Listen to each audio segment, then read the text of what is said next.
Bonsoir tout le monde. Alors ce Bonsoir. soir, c'est un peu spécial. On a une invitée, une amie que j'ai rencontrée à Cavaillon, au théâtre. Elle s'appelle Claire et elle va venir nous parler de la protection de la nature et, comme le dit mon coussin, mon doudou, les éléphants. C'est Donc ça. Nicolas et Claire, je vous présente tous les deux. Oui. Enfin, vous vous débrouillez. Bonsoir Nicolas. Bonsoir. Enchantée. Ouais, je pense que je la connais déjà un petit peu, hein. J'ai lu une belle présentation d'elle dans Ouest France qui était vraiment Oui, bien faite. merci. Je peux regarder à gauche à droite, effectivement. Très Ouais. beau parcours et hâte d'en découvrir plus durant cette petite demi-heure avec vous. Oui, Et, On y bah, va. comme Donc c'est la Claire, première de l'année, bonne année à tout le monde, hein. oui, bonne année, oui, bonne bonne année année. à Ouais, tous. bien, pour commencer, hein. Ça va. Et Faut quand santé. même, faut quand même se méfier de cette année, hein, parce qu'il faut pas oublier qu'on est quand même dans l'année 2020 Wuhan, hein. Donc, Alors, est-ce que c'est de bon Bon, augure, hein? on va pas l'écouter de trop parce que je sais pas où il nous amène. Tu peux peut-être déjà commencer par te présenter en 2 minutes, un petit oui, peu comment tu as pu te lancer dans dans une vie pareille, dans une telle ouais. aventure. Ouais, alors en fait, du coup, moi je suis chargée de communication. Voilà, donc j'ai fait des études en communication et j'ai toujours eu cette passion pour l'environnement, pour la protection des animaux depuis toute Mhm. petite. Et je me suis dit que ce serait intéressant de pouvoir mettre mes compétences en fait au profit d'associations et pouvoir les aider dans la mesure du possible, donc dans leurs actions. Et du D'accord. coup, petit à petit, après, j'ai fait pas mal de stands, j'ai fait différentes actions, des salons, des manifestations. J'ai fait beaucoup de choses avec pas mal d'associations sur pas Mhm. mal de thématiques comme la fourrure contre la captivité, les tests sur les animaux. Voilà, j'ai été assez engagée. Dès Et dès le puis, départ. en parallèle, du coup, j'ai quand même développé, je dirais, une passion vraiment grandissante pour les éléphants. Mhm. Et j'ai essayé donc de rejoindre des associations pour faire des petites missions de bénévolat de temps en temps, quand je le pouvais entre deux travails de boulot. Et du coup, pour aller les aider toujours dans la communication, Mhm. mais rester dans la thématique donc de la protection des éléphants. D'accord. Et très rapidement, alors, tu es allé sur le terrain, je pense, pas Oui. uniquement pour la communication donc c'est quelque chose, c'est une vie à laquelle dont tu as toujours rêvé, quoi, quelque part. Oui, ouais. Et C'est vrai que c'est j'ai ah oui, oui, bah, en effet, j'adore voyager. J'ai eu l'occasion de bouger pas mal dans un certain nombre de pays et c'est vrai que j'ai eu l'occasion, du coup, dans ces missions de bénévolat, d'aller sur le terrain. Donc, j'ai pu aller au Kenya, en Zambie, au Zimbabwe, au Botswana notamment. ah oui. Et du coup, voilà, une vraie un vrai amour pour l'Afrique australe. Ouais. Mais l'Afrique tout court, en fait, le continent. D'accord. Hein, et voilà, donc pour rejoindre ces associations et être au plus près de ce qui se passe sur le terrain. Je pense que c'est Mhm. toujours important de comprendre comment ça se passe sur place, quoi. D'accord. Et donc là, actuellement, tu vis principalement en Afrique ou, ou tu es revenu en Europe Ouais. ouais, Du coup, bon, avec ce qui se passe en ce moment avec la ça complique un pandémie, peu. voilà, du coup, j'étais en Afrique, mais je suis revenue en mars dernier. D'accord. Euh, donc, j'étais restée 1 an dans le cadre d'une mission de volontariat pour une association de protection des chimpanzés et de la forêt tropicale en Côte d'Ivoire. Mhm. Et du coup, voilà, donc là, je suis revenue et on verra après de quoi demain est fait. Si on peut voyager de nouveau, ce sera Ouais. toujours un plaisir de retourner en Afrique. Et Mais bon, pour l'instant, c'est pas d'actualité. d'accord. Donc c'est un peu en fonction des missions C'est ça. qui te font vibrer au fur et à mesure, quoi, que tu choisis Ouais. où tes pas vont te mener, quoi. Exactement. Ouais, j'aime bien cette idée-là. Moi, ma question première, c'est que j'ai envie de savoir qui t'a inspiré en fait. Comment tu as basculé Mm. vers cette orientation-là? Qui t'a inspiré au départ? Quels sont tes modèles un peu? Ouais.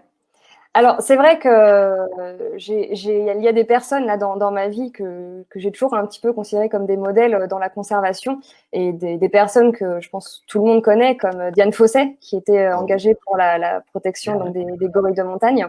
Jane Goodall aussi, qui était donc elle pour les chimpanzés. Et puis après, si je pense aux éléphants, il y a des personnes comme Cynthia Moss, Joyce Poole, qui sont des grandes conservationnistes, qui ont des ONG qui sont très connues aujourd'hui en Afrique. Et il y a aussi un livre que j'avais lu, que j'ai à côté de moi, qui avait été écrit par Sharon Pincott. Donc le titre c'est Elephant Down. Et alors c'est un livre en anglais, mais en fait c'est une femme, donc c'est une Australienne, qui est partie vivre pendant 13 ans au Zimbabwe pour s'occuper de ce qu'on appelle le troupeau d'éléphants présidentiels. Parce qu'à l'époque, le président du Zimbabwe avait avait un troupeau en fait dédié.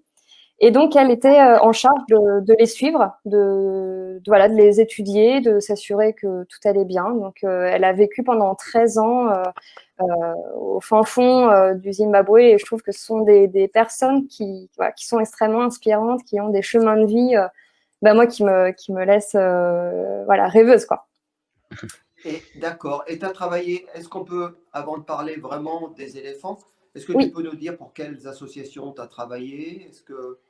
Oui, alors si je me focalise davantage, oui, je vais plutôt me concentrer quand même sur les... Alors, j'ai fait pendant 5 ans, j'étais avec Sea Shepherd, donc pour la protection des océans. Je pense qu'il y a beaucoup de personnes aussi qui connaissent. J'ai également, voilà, avec Paul Watson, donc pour la protection des espèces marines. J'ai aussi été pendant 1 an la responsable de l'antenne bénévole de Surfrider Foundation, donc à Marseille, pour tout ce qui concerne la protection de l'océan également, donc mais davantage au niveau environnemental, mais bien sûr ça impacte les animaux. Et puis après en parallèle, donc j'ai poursuivi avec une autre association qui n'existe plus aujourd'hui, mais qui s'appelait Des éléphants et des hommes, qui était une des rares associations françaises dédiées aux éléphants. Et du coup, j'ai fait du bénévolat avec eux. Donc, c'était avec Julien Marchais que je salue. Et après, voilà, du coup, c'était davantage des missions en Afrique au sein de diverses associations. Et ce que j'ai toujours essayé de faire, c'est d'avoir des expériences assez variées. C'est-à-dire que j'avais fait un trek, par exemple, au Kenya en 2013, qui était un trek caritatif. Donc, c'était pas du bénévolat. Mais en fait, nous devions récolter des fonds pour les remettre aux rangers dans la zone, je ne sais plus, c'était au nord du Kenya. Et en fait, c'était pour assurer la protection de la forêt, des espaces, et donc pour payer les rangers, leur équipement, etc. Donc, on était un petit groupe qui avons fait ce trek. Et ça, je dirais que c'est vraiment cette expérience-là qui m'a un petit peu lancée concrètement dans la protection des éléphants et qui m'a donné envie de faire plus. Et du coup, après, je suis partie en Zambie. Donc là, je suis restée un peu plus d'1 mois, donc dans un orphelinat d'éléphants, donc où ils recueillent des éléphants taups dont les parents ont été braconnés. Et donc, ils les amènent à l'orphelinat, puis après, ils les relâchent quand ils sont un peu plus âgés dans le parc national de Kafoué. Et ensuite, je suis partie au Botswana. Donc là, j'ai eu Zimbabwe au Botswana, et j'étais avec une association qui s'appelle EcoExist. Et du coup, ils travaillent principalement sur la coexistence de l'homme et des éléphants. Et donc ça, c'est un sujet qu'on peut éventuellement développer, comme on en parlait avec Jean-Pierre. On va en parler un peu après, si tu veux. Ouais, pas de problème. Tu as fait aussi une mission, on était en lien pas mal l'année dernière, tu étais en Côte d'Ivoire, tu as fait une mission là-bas. Ouais, c'est ça. Donc là, c'était dans le cadre de mon travail. Donc, j'étais embauchée en tant que chargée de communication pendant 1 an dans le cadre d'un volontariat de solidarité internationale. Oui. Et donc, j'ai rejoint une association qui s'appelle la White Chimpanzee Foundation et donc qui travaille pour la protection des chimpanzés et de la forêt tropicale, donc de leur environnement. Parce qu'en effet, en Afrique de l'Ouest, il y a vraiment un gros déclin des chimpanzés. Et du coup, on travaillait sur leur protection.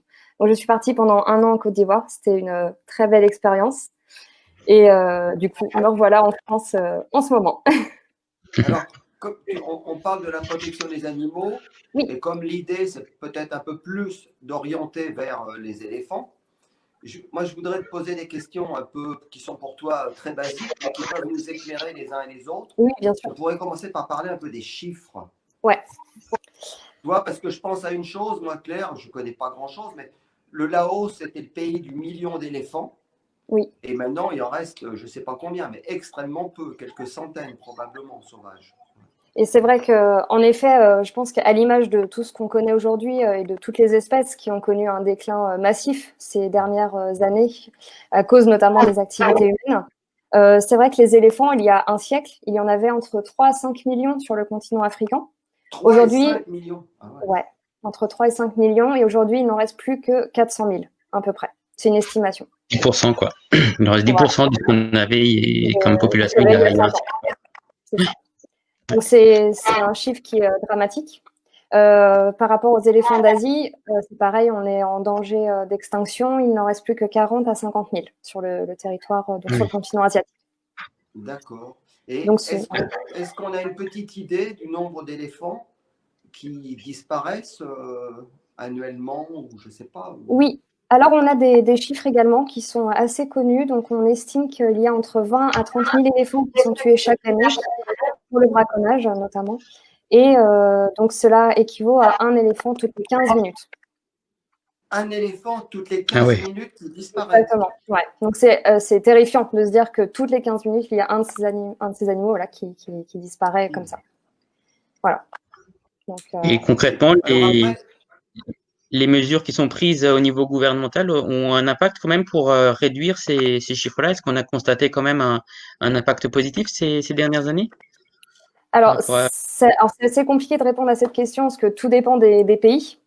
En effet, il y a des pays quand même qui ont eu des mesures plutôt positives. Je pense au Botswana, qui abrite un tiers des éléphants d'Afrique.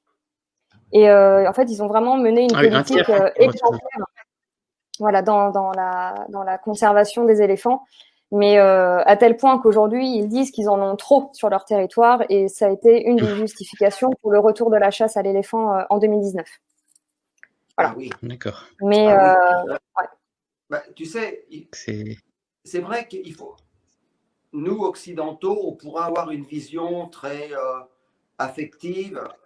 C'est-à-dire l'éléphant, c'est une bête magnifique. On va en parler un peu plus du caractère de l'éléphant, du comportement de l'éléphant, tout ça. Mais il faut quand même. Moi, j'ai pris conscience il y a quelques années. J'habite en Ardèche, par exemple. Voilà, je vais prendre un exemple. On est absolument envahi par les sangliers qui nous détruisent les jardins et tout ça. Voilà. Donc, il y a des gens qui pourraient dire ah ben, le sanglier, c'est une bête sauvage, c'est super, il faut qu'elle vive et tout. Mais après, il faut aussi que les gens vivent. Donc, est-ce qu'on peut imaginer ce que c'est qu'un éléphant quand un paysan malien ou autre a son jardin qui est dévasté par un éléphant? Lui, il n'a pas la vision le bel éléphant, il faut absolument le sauver. Donc, il faut essayer de trouver, j'imagine, j'aimerais bien que tu nous en parles un petit peu, un équilibre de coexistence entre la vie des êtres humains et les éléphants. Dans les Pyrénées, on a déjà du mal à trouver cet équilibre avec le retour de l'ours, quoi. Je pense que c'est une situation qui peut être, oui, les loups, et puis je pense que les ours c'est encore plus parlant parce que c'est vrai qu'on n'est pas encore une population énorme, et pourtant il y a déjà des personnes qui veulent le retour de la chasse, quoi. Donc c'est vrai que nous on n'y arrive pas. Et après on demande des efforts aux pays africains que nous on ne fait pas non plus avec nos propres populations sauvages, quoi. Donc cet équilibre est compliqué à trouver quel que soit le pays au final, et c'est malheureux. Et puis c'est vrai que finalement, je pense que c'était Joyce Poole qui avait expliqué ça en se disant il faut se mettre aussi à la place d'une personne qui vit avec les éléphants, qui habite, admettons, voilà, imaginons un fermier, un agriculteur qui doit passer la nuit dehors avec une lampe torche pour essayer d'effrayer les troupeaux d'éléphants qui peuvent passer. Et un éléphant peut détruire une récolte d'un an en une nuit, enfin un troupeau. Donc du coup, forcément, il faut se dire, c'est vrai que comme disait Jean-Pierre, quand on est nous baignés, je dirais, avec un imaginaire autour des animaux exotiques, parce qu'on les voit dans les livres, dans les films. Donc ça fait partie d'un imaginaire qu'on va un petit peu idéaliser. Un peu romantique, oui. Voilà, c'est ça. Mais le problème, c'est que quand on est sur le terrain et qu'on parle avec les populations qui vivent avec ces animaux-là, c'est vrai que c'est un petit peu plus compliqué, qu'ils n'ont pas du tout la même vision que nous. Et donc, il faut, l'objectif, en fait, dans les mesures de protection des espèces, c'est bien de travailler en collaboration avec les personnes qui sont les premières concernées, afin du coup de trouver des mesures et des solutions qui sont adaptées. Donc l'idée, c'est par exemple, il y a des techniques qui sont de plus en plus développées aujourd'hui. Ce sont soit comment on appelle ça, les clôtures avec du piment, parce que les éléphants ont un odorat extrêmement développé. Et du coup, ils fuient le piment. Voilà, donc les agriculteurs peuvent mettre du piment avec sur leur clôture pour les repousser. Oui, Ou il y a alors également la technique des ruches d'abeilles qui marche très bien, oui, qui est développée. Julien est en train de me murmurer quelque chose là. Il me dit aussi qu'ils ont utilisé les ruches C'est comme, ça. comme répulsif en fait. C'est Ouais. ça, c'est ça. Voilà, parce qu'il y a eu des études récemment qui ont été faites par rapport aux abeilles. Les éléphants ont extrêmement peur des abeilles. Ah. Et du coup, ils craignent aussi les piqûres, évidemment, parce qu'ils ont une peau très sensible. Et donc, il y a des paysans qui installent de plus en plus de ruches, pareil, autour de leurs champs, et ce qui assure une protection efficace et dans le respect de l'homme et de l'animal. Voilà, du coup. Attends. Ouais. Si on parlait un petit peu des comportements des éléphants, est-ce que voilà, des choses un peu basiques, tu vois, mais ils vivent comment les éléphants? On appelle pas ça des troupeaux, on appelle ça des hardes, je Des crois. hardes, voilà, c'est ça. Alors en fait, les éléphants, ils vivent en harde avec une matriarche, voilà, qui est une femelle qui va diriger le groupe. Donc elles vivent principalement entre femelles. Les éléphantos mâles restent dans le groupe, mais à l'adolescence, ils quittent le groupe et après, ils vont vivre une vie solitaire. On peut parfois les retrouver à 2-3 mâles qui vivent à proximité, mais voilà, ils ont quand même plutôt tendance à vivre de façon solitaire. Et finalement, ce sont les femelles qui vont vivre toutes ensemble. Donc, il y aura la matriarche, il y aura les tantes, les cousines, les filles, les enfants. Et donc, la matriarche va transmettre son savoir au groupe, voilà, voilà, pour trouver des bons points d'eau, pour trouver des bonnes sources de nourriture, éviter les endroits dangereux. Donc il y ça, a une c'est transmission. assez, voilà. Il y a un vrai savoir, une vraie transmission de connaissances avec cet animal qui est extrêmement sociable. Par exemple, on parle souvent des cimetières d'éléphants. Et en effet, les éléphants font partie des animaux qui font le deuil donc de leurs congénères.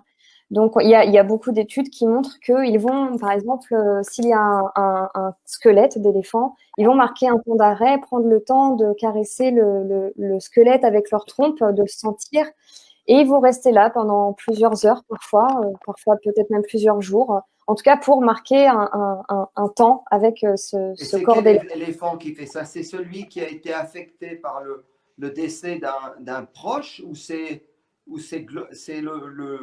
l'ensemble des éléphants qui, quand ils passent devant un tas d'os d'éléphants, vont marquer un temps d'arrêt comme ça? Est-ce qu'il y a Alors, c'est quand même plutôt globalement l'ensemble des éléphants qui vont marquer ce temps d'arrêt et qui vont revenir, par exemple, si une maman perd son éléphanto, elle va revenir chaque année à l'endroit où son éléphanto est mort et voilà, tous les ans, elle reviendra au même endroit. Mais c'est J'avais, incroyable.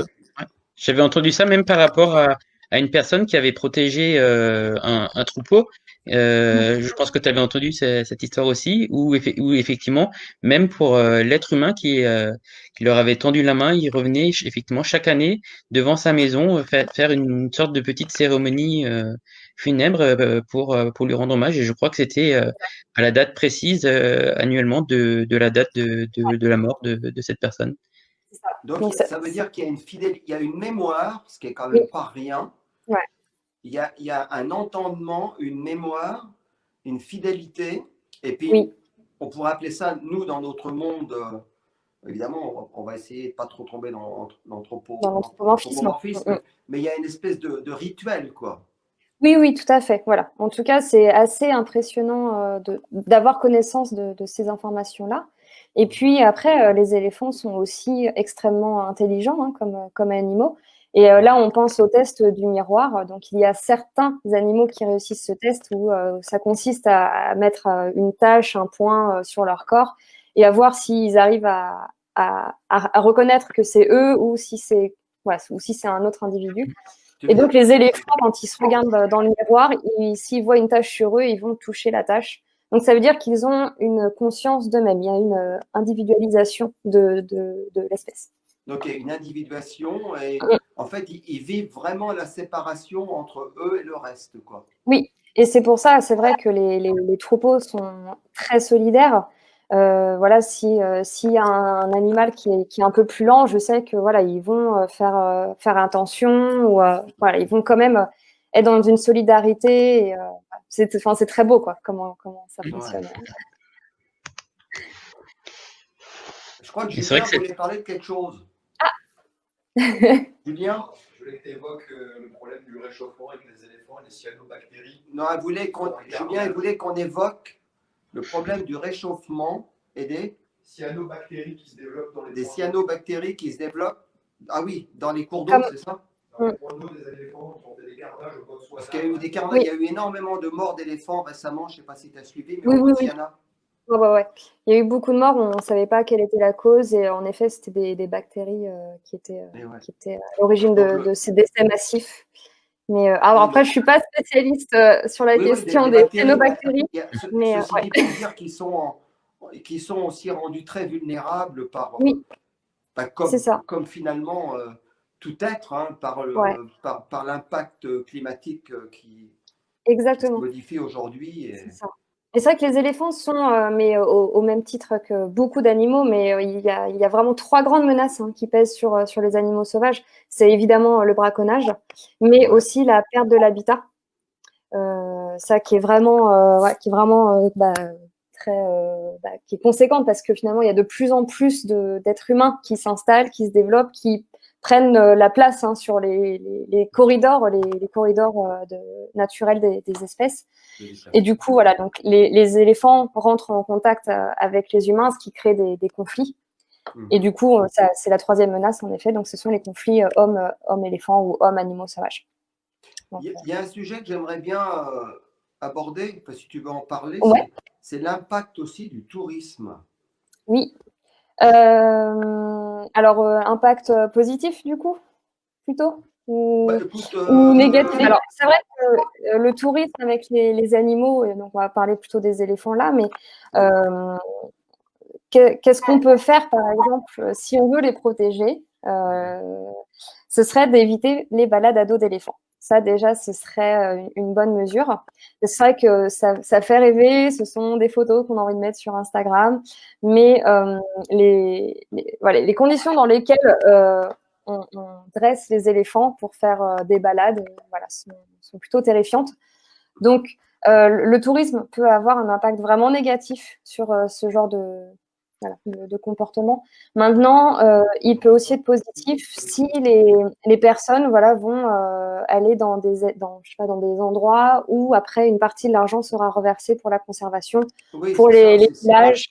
Et là, du coup, les villages disent ah oui, en effet, les animaux nous rapportent de l'argent, c'est bénéfique, donc on va essayer de les conserver. Donc après, il faudrait développer vraiment un écotourisme exactement intelligent, mais surtout structuré et dirigé par des gens qui ont une conscience de la coexistence possible entre l'homme et l'animal. C'est ça.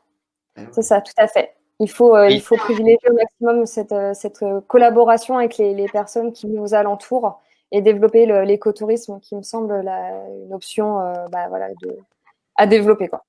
Mais quoi qu'il en soit, il y a toujours le problème des contacts, parce que les touristes, s'ils vont sur place, c'est aussi pour avoir un contact au moins visuel avec les animaux. Et est-ce que ça, c'est pas déjà en soi perturbant pour la vie de Hard, je crois que tu disais, du groupe? Ouais. Est-ce que c'est pas déjà un peu perturbant, soit rien que d'avoir, je veux dire, ça peut déjà être perçu comme une forme un peu de harcèlement, quoi. Pour les éléphants? Pour les éléphants, oui. C'est vrai que après, tout dépend des compagnies. Si on pense à l'Afrique, par exemple, il y a beaucoup de compagnies qui font des safaris. C'est vrai que à chaque fois que j'ai été en Afrique, s'il m'est arrivé de faire des safaris, j'ai privilégié des toutes petites compagnies. On n'était qu'une seule voiture avec 4 ou 5 personnes dedans. et, Oui, oui. et pas des convois entiers de voitures où il y a 20 touristes par voiture. Et c'est vrai que là, c'est un peu plus compliqué. Et d'ailleurs, on voit pas mal de vidéos sur Internet d'éléphants qui se retournent, qui vont faire des charges contre les voitures. Alors parfois, ce sont Ouais, ouais. des feintes, mais Mhm. parfois, ce sont des vraies charges. Et là, il peut y avoir des blessés. Donc, en effet, après, il faut que les personnes qui sont en charge de ces opérations touristiques aient conscience de la limite qu'il faut respecter vis-à-vis de l'animal pour que tout le monde soit en sécurité. C'est Les comme pour touristes tout, c'est et les animaux. comme pour tout, une question d'équilibre à trouver. Exactement, c'est ça. Donc, Bon, ben, je vais vous raconter une petite anecdote, oui, une petite histoire qui est connue, mais bon, il y en a peut-être qui ne la connaissent pas. C'est les aveugles, parce que ça existe des gens qui sont aveugles. Je ne sais pas si tu savais, Claire. C'est je des gens qui ne l'apprends. voient pas. Donc, c'est des aveugles en Inde et ils aimeraient savoir ce que c'est qu'un éléphant. Et puis, il y a Claire qui entend, Claire qui a une âme de sauveuse, hein, et qui entend cette demande et qui connaît un éléphant qui peut être très paisible et tout. Donc, elle amène ces 4 personnes aveugles auprès de l'éléphant et elle leur fait toucher l'éléphant. Et elle leur pose la même question à chaque fois. Il y en a un qui touche la trompe et elle lui dit alors, c'est quoi un éléphant pour toi? Et il dit, oh, un éléphant pour moi, c'est un serpent. Il y en a un autre qui touche la queue et c'est quoi un éléphant pour toi? Pour moi, c'est un balai. Il y en a un autre qui touche les pattes. On est en Inde et il dit, bah, ça me rappelle les pylônes du temple. Et puis un quatrième qui va toucher le ventre et qui va dire, je ne sais pas, ça me rappelle il n'y a pas de barrique là-bas en Inde, on ne boit pas de pinard, c'est vrai. Ah ouais, non. Ça me rappelle, voilà, ce que vous voulez. Donc, tout ça pour dire qu'en fait, on a toujours une vue, même quand on voit, là, c'est juste une petite anecdote indienne, mais en fait, on a toujours une vue morcelée Ouais. de l'autre, qu'il Ah soit oui, oui. humain. Alors, on ne va pas faire un truc spirituel maintenant, mais je veux dire, on a toujours une vue très, très morcelée. Et il faut quand même faire très attention à ça, quoi. Bien sûr. Et, Ouais. Non, non, c'est ça, c'est voilà, c'est très important en tout cas, et je pense d'être le plus possible dans le respect, hein, voilà, dans le dans le respect. respect, oui, oui, oui. Donc encore une fois, on est toujours dans la même. Euh, En fait, ce qu'il faut, c'est une éducation, quoi. Tu vois. Exactement, voilà.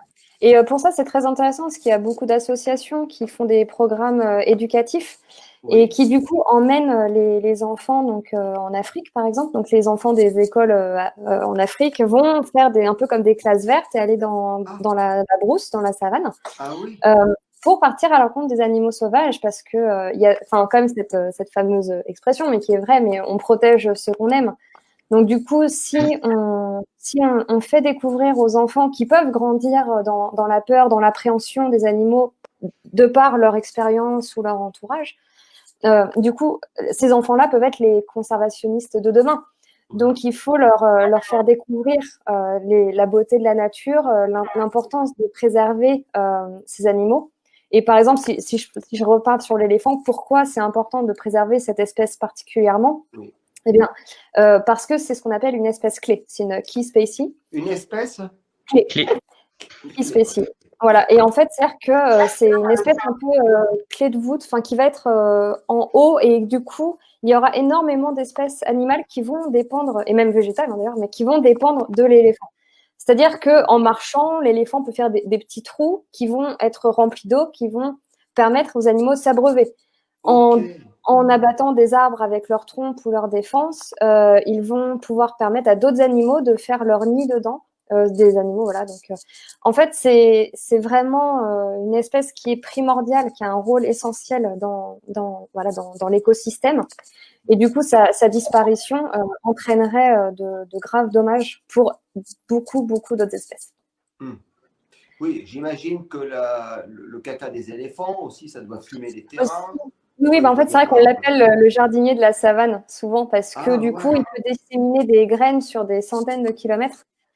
Et il y a beaucoup d'espèces végétales qui peuvent pousser que si elles sont passées par les intestins des éléphants. Oui, Voilà. bah d'ailleurs, tu sais, on en est arrivé, je crois qu'en Thaïlande, ils font le fameux café. C'est quoi, le café éléphant? Ah, ça me parle. Oui, oui. Ils font manger des graines de café Ouais. vert, je crois, à des éléphants. et il les récupère dans les excréments, il Ouais. torréfie, enfin voilà, bon. Mais ça, c'est un peu, c'est tout le bazar, comment on appelle ça, boboisant Ah ouais, d'aujourd'hui. Ça c'est permet sûr. d'arriver avec une tasse de café Euh, à Paris, je crois, à 25 euros. Oh, waouh, dis donc, c'est Voilà. impressionnant. On est plus sur du marketing. Au Vietnam, on fait ça aussi, ça s'appelle le Kopi Luwak. Bon, Julien me dit qu'au Vietnam, ça s'appelle le Kupi Luwak. Le On fait ça coupi, avec ouais. des têtes de putois, enfin, des mangoustes. Ah, avec des mangoustes, d'accord. Ah ouais. Bon, voilà. Bon, En si tout jamais on va cas, là-bas. l'être humain, il est toujours là pour trouver, utiliser l'autre, quel qu'il Ouais, soit, éléphant ou pas, c'est pour ça. faire des sous avec et trouver quelque chose de Ouais. nouveau pour attirer le chaland. Bon, et, on Mais va pas changer le heureusement, monde comme et ça. jusqu'à sa merde, hein, quand même. Jusqu'à sa merde, quand même. Hein. Oui, C'est quand même incroyable. ouais. ouais, c'est les 2 cafés les plus chers du monde. Ouais. Voilà. Écoute, Claire, tu voudrais rajouter un petit quelque chose? Bah, du coup, éventuellement, si j'ai encore une ou deux minutes, pourquoi pas, mais parler de. Il y a au-delà des éléphants, je pense qu'il y a aussi d'autres associations, d'autres projets Ok. que j'apprécie beaucoup. Et en fait, je voulais dire que, parce que quand le portrait de Ouest France avait été diffusé, j'avais reçu beaucoup de messages de personnes qui me demandaient comment contribuer à la protection des animaux ou de l'environnement. Parce que voilà, je suis pas que dans les éléphants.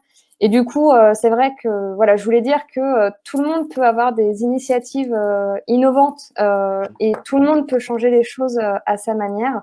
Là, j'ai une idée en tête. Je pense à Emmanuel Laurin, qui est un homme qui avait nagé entre Marseille et Toulon 130 km, Oui. qui avait ramassé tous les déchets sur son chemin. Donc, c'était dans le projet Le Grand Saphir, donc très belle initiative.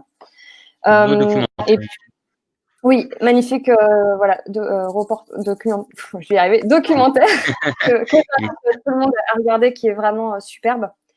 Et puis, bah voilà, là par exemple, je me suis récemment engagée auprès d'une nouvelle association, c'est Makigo.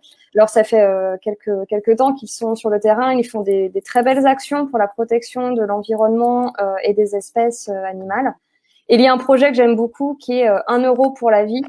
Et du coup, l'objectif, c'est de donner 1 euro. Et en fait, ça permet d'acheter des terres en France et de réensauvager ces terres, ces espaces-là, pour que la nature puisse reprendre ses droits. Voilà, des terres un peu comme les réserves de vie sauvage. Voilà. C'est pas des terres utilitaires, c'est des terres. Exactement, c'est ça. Ah, Et c'est du très coup, bien. voilà, ça pourrait être sous le label des réserves de vie sauvage de l'ASPAS, qui est l'association pour la protection des animaux sauvages, qui fait donc aussi beaucoup d'actions en faveur des animaux et de l'environnement. Et donc voilà. Donc je salue toutes ces associations qui ont des très beaux projets. Et- Wildlife Angel aussi. Donc si Julien, tu veux en dire un mot. Ah, c'est la Donc, première fois que tu passes Wildlife devant la Angel, caméra, c'est c'est une bien. association qui a été fondée par un ancien militaire français qui s'appelle Serge Lopez et qui forme des rangers dans tous les parcs africains, en Afrique du Sud, en Afrique de l'Est, en Afrique de l'Ouest, en Afrique équatoriale, pour doter ces parcs et ces espaces naturels de personnel formé afin de préserver les différentes espèces, principalement les Big Five, qui sont menacées dans toutes ces zones. Donc, c'est une association qui a à peu près 15 ans maintenant, et je me permets d'en parler parce que Serge est un ami, et que je trouve que ce qu'il a réussi à faire et ce qu'il continue de faire autour de la planète pour la préservation de ces espaces et de ces espèces est louable. Et comme je profite de l'interview de Claire pour lui faire non seulement lui passer le bonjour, mais en plus lui faire un petit coup de pub, sait-on jamais que certains des spectateurs de ce soir aient envie de faire un petit geste pour cette association aussi. Voilà. Super. Vive les éléphants. Bon, hein. Claire, en tout cas, merci de t'être prêtée à notre petite rencontre. C'est un plaisir. Merci beaucoup. L'idée, c'était bah oui, qu'on te découvre. Si vous avez raté l'émission ce soir, de toute façon, on la mettra à un moment donné sur notre chaîne YouTube. Et encore une fois, si vous ne l'avez pas bien entendu, vous pouvez la réécouter en vous mettant un casque dans les oreilles. C'est ça. Hein? Bon, Nicolas, on ne te demande pas de chanter non, tu m'as envoyé l'autre fois Oh. un message WhatsApp en fond. C'est une langue nigérienne. Ah, ça, c'est pas moi, là. Je saurais même plus te dire. La seule chose que je sais encore dire en fond, c'est les fesses qui se disent gogo. Voilà. C'est le seul mot que j'ai retenu de cette langue. En tout cas, Claire, moi, je te remercie d'être ce que tu es. Merci. Ça fait vraiment très chaud au cœur, tu vois, d'avoir. Je me permets de dire que tu es jeune. Hein. Oui. Merci pour tes engagements multiples. Mais en tout cas, pour SSA, Ouais. merci pour tes engagements multiples. Merci Parce beaucoup. que il va falloir se réveiller. Parce que le bateau de l'humanité, là, il est parti. Ouais. Je ne sais pas s'il y a un pilote dans le bateau qui connaît le système de frein. Voilà. Donc, merci à toi. Merci. Merci Et, pour merci à l'interview. Nico. Merci Claire, merci Nico. Merci à tous. aussi Julien pour la technique. Et merci à vous tous qui êtes avec nous. Merci encore. Hein. Et n'hésitez pas de partager la vidéo et de faire des commentaires a posteriori. Ouais. Voilà. Et s'il y a des on questions, répond, il faut on pas s'engage hésiter. tous. Nicolas, Claire, Julien et moi, on s'engage à vous répondre. Oui. Voilà. Très rapidement. Avec plaisir. Soirée. Bonne soirée. Bonne soirée. Bye bye.